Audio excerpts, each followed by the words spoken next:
Ayan mga idol, nandito po tayo sa Tony's Hatchery. Dito po yan sa Lamuan, Marikina mga idol. Katabi lang po ng kaagpas yan mga idol, mga kabakyard. Hindi ko po alam kung sila may-ari niyan. Baka sila may-ari niyan mga idol kasi isang building isang compound. Ayan na po mga idol yung dala natin na itlog na ipapa-incubate natin. 12 piraso yan mga idol. Galing po sa kilalang breeder din yan. Bali bumili yung kuya ko. Hinatian niya ako mga idol. Ay mga picture diyan sa Tony's Hatchery. Ay malalaman mo kung goods yung mga itlog mga idol o hindi. Yan, medyo malabo lang yung mga sulat mga idol kaya hindi masyado mabasa.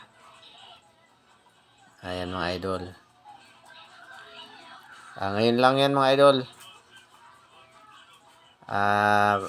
January 30. Ayan, minamarking na nga ng taga-incubator mga idol. Sana may mapisa mga idol kasi sayang naman galing sa kilalang farm. Ayan na nga. Sa February 22 makukuha mga idol yung sisiw. Sana may mapisa nga. Ayan mga idol, laki rin ng dyan mga idol sa Tony's Hatchery. Laki ng incubator dyan mga idol. Dami nagpapa-incubate dyan. Marami rin akong nakasabay. Ayan, pauwi na nga tayo mga idol. Sana marami mapisa sa pina-incubate natin. Salamat po sa suporta nyo.